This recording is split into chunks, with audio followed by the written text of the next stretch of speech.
Okay, hello. Today, this is Dr. Jaynes, and today I'm going to talk about a theory of relativistic unified theory of electrogravity and inertial propulsion and some other things. It's how it relates to the Schaubergers flying disks, and it's basically a unified theory that encompasses all these phenomenon.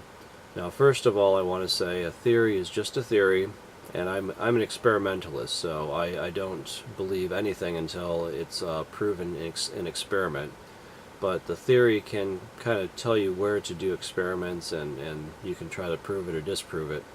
And this theory is very interesting because it does unify these different, very different phenomenons that people have alleged to have measured. And it's based on Einstein's relativistic theory, which has been proven out in many different contexts, many different experiments, but this particular aspect is predicted by the theory, and it has to be shown in experiment because I don't necessarily, I'm looking at many different theories. I look at other theories. I'm interested in Weber's electrodynamics as well, and other forms of electrodynamics. I've studied retarded electromagnetic fields and other things, and all these have very interesting aspects to them. But this theory is based on relativity, special relativity actually, and it seems to predict that you can, of course, anyone who's studied special relativity knows that it violates conservation of momentum. Which, is it true? If it is true, then you can build devices that can propel themselves through space without propellant. And why are we interested in that? That's a big deal. Rockets are tremendously inefficient because they have to carry this huge amount of fuel with them, and they keep on getting lighter as they expel the fuel out the back. Rockets work by reactionary Newton's second law. A reaction has an equal and opposite reaction. So you're throwing stuff out the back, but you have to, most of the fuel is wasted initially because you got to accelerate all that fuel with you. And then once you're out of fuel, you can't move anymore, right? So you're in trouble. You got to bring along a huge amount of fuel, and it puts extreme limitations on how far you can travel. So a method of traveling, an advanced propulsion method doesn't have to use fuel for traveling through space is a very big deal. So let me talk a little bit about my theories here. So here, okay, we'll take a look. Here's my notebook. Notebook number 2. It's got waterlog damage. It's kind of old, but that's good. Information never gets old. Okay, and let's go to it's curling up on me. Okay, this is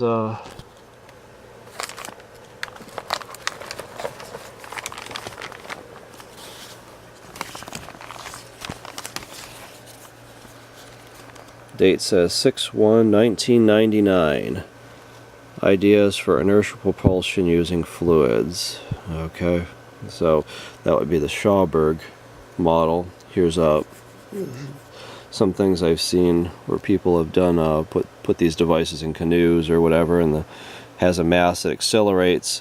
And so what's in common with these guys is we'll make a simplified model. Let's say we have a mass going around in a circle, and let's say we'll make it so that we could either modulate the speed of it so it goes faster toward the top or slower toward the bottom, or a simpler model is just you wouldn't have to be a racetrack, but you just have an impulse where you accelerate and then deaccelerate. So the idea is that on this part, let's say we have an oval track and we accelerate on this side up to a certain velocity, and we deaccelerate here.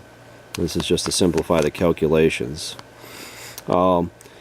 These two would exactly cancel out because they're symmetrical, right?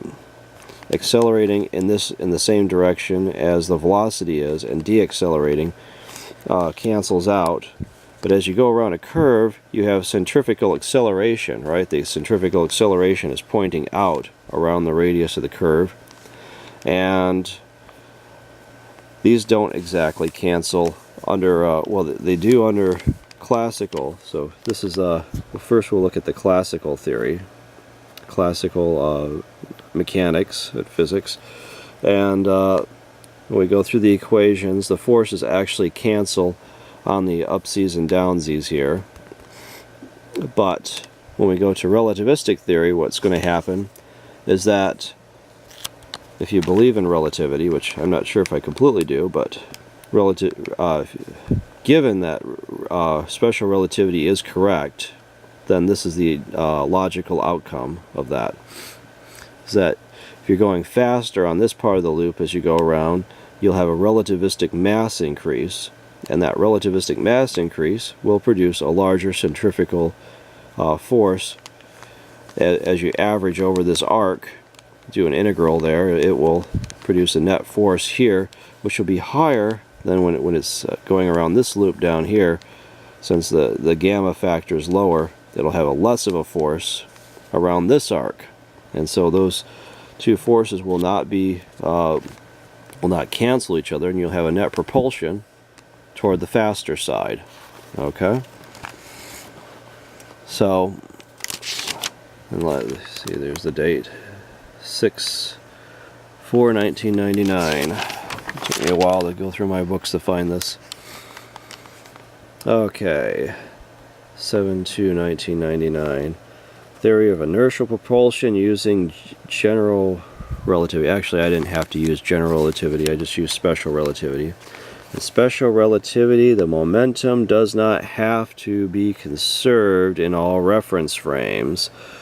I believe effects can be more pronounced when applying general relativity, which I did not do in this case. High amounts of acceleration can violate conservation of momentum due to time dilation and also accelerated mass. And so here we have a mass being accelerated around in a circle, and due to the large accelerations, okay. So let's go through the equations here. We'll just do a special relativity. So here's 7/18/1999. Special relativity theory of inertial propulsion. Okay, and we have our mass being accelerated around a circle, and we're going to use Cartesian coordinates here. And here is the relativistic factor, gamma, which is 1 over the square root of 1 plus beta squared. And we can approximate that. Since we're going to be going at much lower velocities than c, the speed of light, we can take a paraxial expansion of the equation, and we can plug that into some integrals, and we're going to integrate just the force in the z direction, which is the vertical direction here, the z direction going up, and we'll do it over one whole period. So we have to, of course, the one constant that's not varying is going to cancel out, and we have acceleration. Z double dot is a function of theta, and beta equals v over c. V equals r times theta dot. Theta dot is the time derivative of theta. It's a shorthand in calculus. Anyone who's familiar with calculus would know that. And so beta is r, the radius of our circle, times theta dot over c. And so we end up with some integrals of beta squared times the acceleration z double dot, and we'll plug in all of our variables here. We get sines and cosines in there since we're going around a circle, and we got some velocities and some accelerations, theta dot squared and theta double dot, with respect to integrating with respect to time as we go around the circle. And so we'll come down to theta dot, and we're actually going to do a function where we just modulate the velocity with respect to time in a cosine fashion. It won't be a discontinuous one. And we'll go down through the integrals. So theta is a function of a times t, and this part's probably going to cancel out because it's just going around linearly, plus a velocity modulation term. And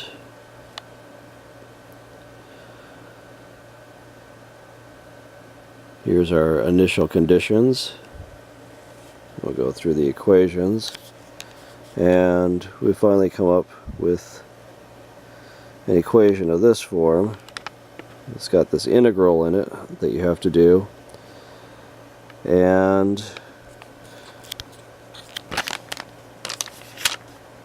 let's take a look. Plug this into some equations, and of course doing some plots of this for different values of beta, and it does produce a net force for inertial propulsion type things. Okay.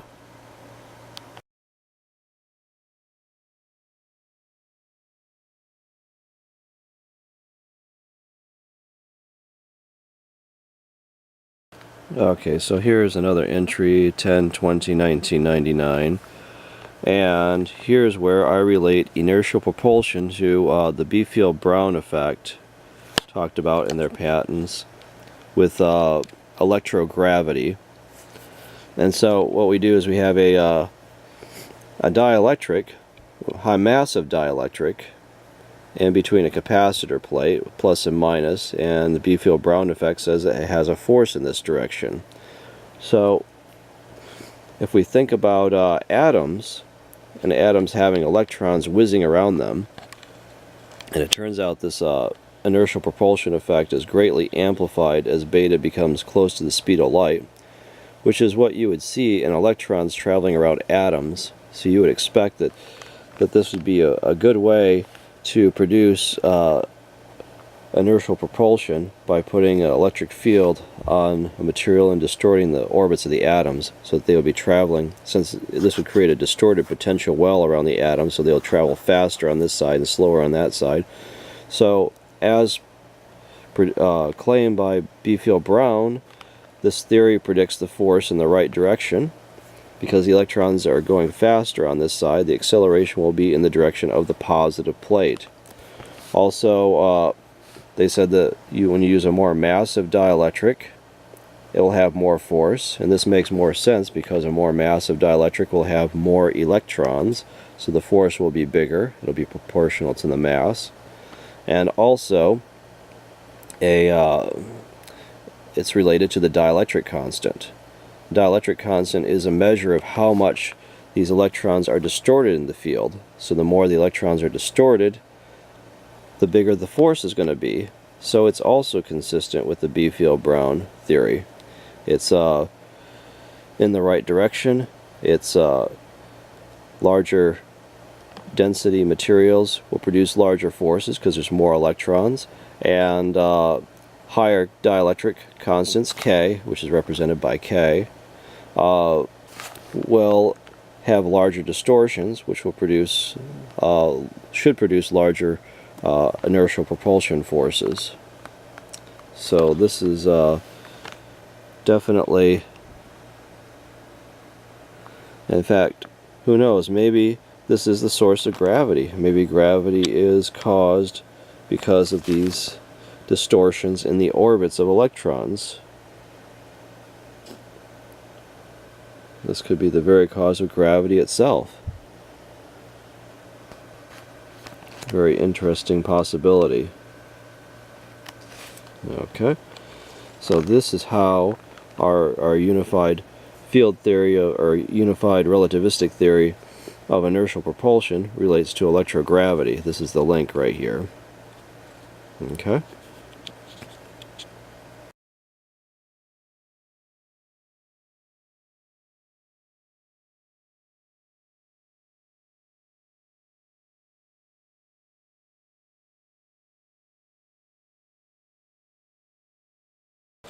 Okay, here's 6/1/2000.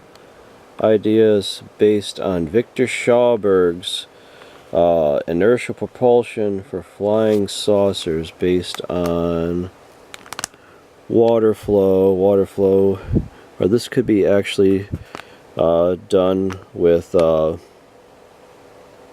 any type of fluid, right? We don't need to use water. In fact, let's take a look at this right here. And this is a picture of Victor Schaubergers' disc, and I've never seen a close-up of the interior of it or any design patterns for it. But when they depict these discs, they always show them with a bunch of, like, the air is intaken from the center. I guess here it's from the bottom, but it could be from the top. And then it goes through a bunch of corrugations up and down, and then it comes out the end, and it has some turbines at the end to try to recover, because you're imparting a lot of centrifugal force to that. So the turbines impel the air so that it doesn't have losses as it comes out the end. It uses them, forces the air back like a jet engine to spin the disc faster, so it can recover some of that centrifugal energy from the spinning air. But so this looks like it could be a possible genius idea if we assume that our inertial propulsion theory is correct. Okay, then what could be going on here, and I've never seen anyone talk about that, is that if you velocity modulate the air as it goes through these ripples, if it goes faster on the top and slower on the bottom, and you can do that by creating a different amplitude in the sine wave on the bottom and the top. And my theory, I have to find it in the book still, but I did a simplified theory, is that you only have to do a velocity modulation of about a factor of 4 from the top to the bottom, so you can still get good airflow. But if this is going about 4 times faster than that, you can get significant propulsion, especially if you get the air flowing very quickly. And so this is a disc spinning in this direction, so it'll have centrifugal force pushing the air all the way along this, so the air will be forced through all these up and down gyrations. So it doesn't actually have to go around a circle, it's just got a, this is half a circle up here and this is half a circle down there. So what if it's not returning to the same spot? It's doing, have a force this way as it goes around that acceleration, which will be higher than a force this way as it goes around this acceleration, so that the forces will not cancel out. And of course, the forces will become very great as the velocity increases, right? Which is consistent with what reports from the Schauberg disk claimed, that when the disk reached a certain velocity, it would have a tremendous amount of force and take off like crazy. And so there are two nice things about this design. The high pressure is all contained in a single disk. So so if you tried to force the air through with high pressure here, it would lose pressure on down the line. It would require a lot of high pressure, but since the disk is spinning, the centrifugal force produces a uniform pressure along the disk, and so that makes it nice for engineering. You don't have to have unobtainium materials that are infinitely strong, right? The disk can support the force along the distance of it. And like I said, I've never heard anyone talk about this type of detail in the disk, but I believe this is what it would have to be for the thing to work, provided this theory is correct. Okay, so the pressure is developed as needed along the radius of the disk due to centrifugal force. Okay. And it should be a very efficient way of generating inertial propulsion. So this is another tying our unified inertial propulsion theory in with the Schauberg disk and other forms of inertial propulsion. So instead of using an accelerated solid mass, we're using a fluid now. So this should also apply with, I've heard some people talk about the triangle-shaped UFO that supposedly we're reverse engineering. If you had an accelerator and you're accelerating that stuff around a circle, and you accelerated it in velocity, you know, up one side, you know, if we go back to the circle that we had, some more ideas for inertial propulsion. Yeah. So if you're accelerating around the circle and you're going fast around one side and slow around the other, then an accelerator is going to have, you know, if you use heavy particles and accelerate them in a loop, then those are going to be traveling close to the speed of light, and they're going to have a lot bigger force. So this could be how these types of crafts, that claim that they have an accelerator accelerating particles in a circle. This theory would definitely predict that this would be a good way to do it. Okay, so let's talk about a simplified theory, because we used complicated equations to velocity modulate it before. This is 6300 inertial propulsion revised, and the idea is we'll just have an impulse here, so it'll go faster on the top, and then it'll all of a sudden instantly deaccelerate and go slow around the bottom, just to make the theory simple. Okay, and so then we can just have two different equations, or even just do one and cancel them out.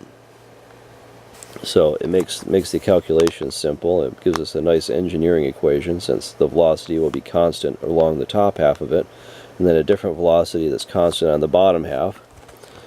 And so our force equation is going to look something like that, because remember, F equals gamma ma, where gamma is the relativistic mass factor, and theta is a function of time, z double dot is the acceleration in the z direction.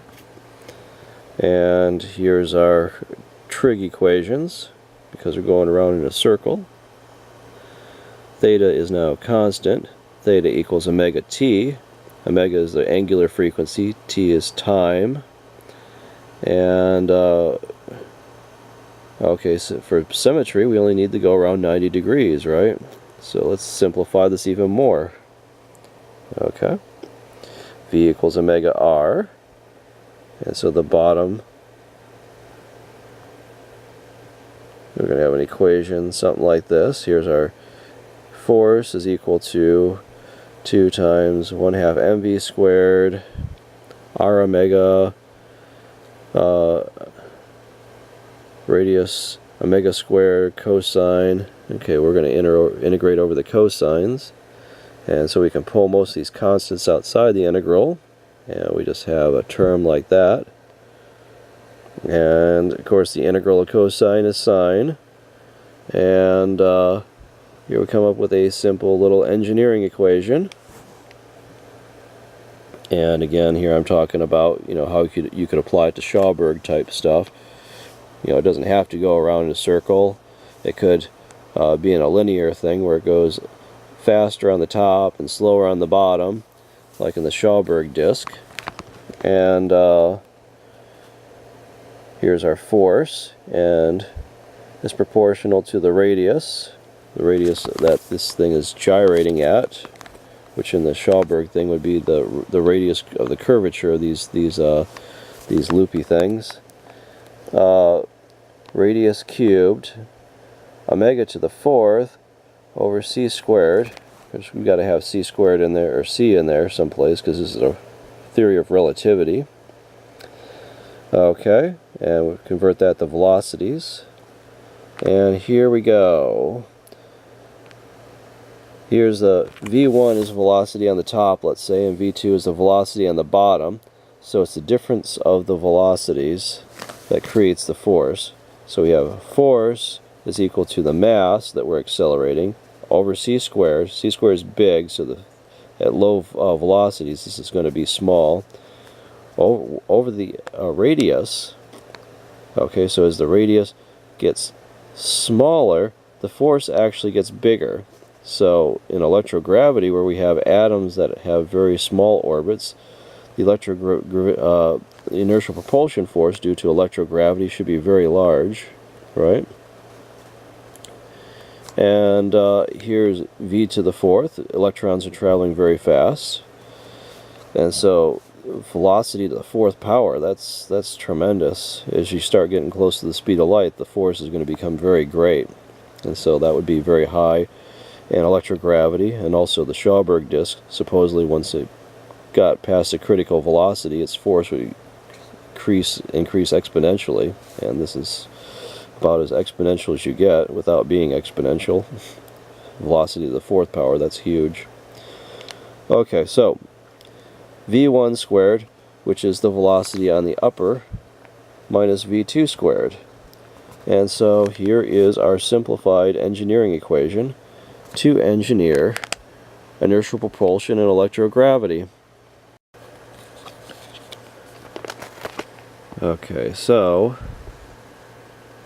actually looks like I went on to discuss the theory a little bit more. Said with only about a 3-to-1 velocity modulation from v1 and v2, the effect of propulsion was about 81% efficient. And here's some calculations here. Okay, so this implies that the Schauberg disk works in a way that's using very small, many ripples. And this is from the book Living Energy, page 228, about Schauberg. And I'm talking about using a different radius on the top and the bottom to produce a difference in the force. And of course, toward the edge of the disk, Schauberg used these impellers to try to recover some of the centrifugal energy from the exiting air as it comes off of the disk, which is a genius idea. And here's an idea for maybe the top wouldn't even have to have ripples. It could be just straight. It would still get accelerations as it goes over the humps, right?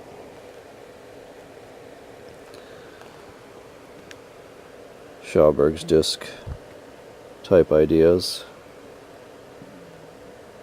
where the air is accelerated differently on the bottom and the top of these troughs and valleys.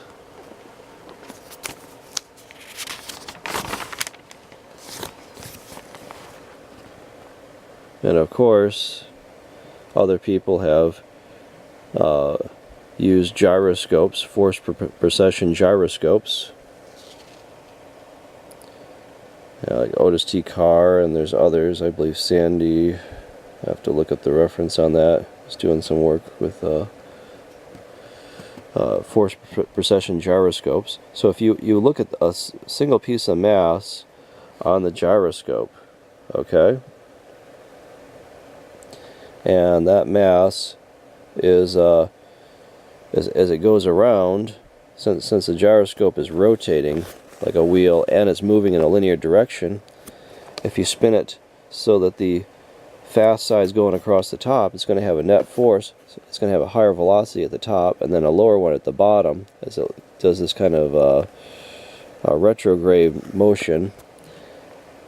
If you just take a take a little point on the gyroscope as it goes around, it's going to go fast on the top because it's being forced to precess around this axis, and it's going to go slower as it returns on the bottom. So it will also produce this kind of motion that can be described with our inertial propulsion theory. It could be done with liquids as well, or maybe even vibrations or air. We could apply this theory to any type of fluid that moves in a cyclical motion. And so here we go. Other ideas for propulsion. So it can be applied to inertial propulsion using gyroscopes as well. And so this is a very interesting theory, and it should be validated against experiment. So I wanted to share this with you guys. It could be possibly how UFOs are propelled, who knows. but it's definitely a great way to travel through space if the theory is proven to be correct. So anyway, this is Dr. Jaynes, and thanks for watching.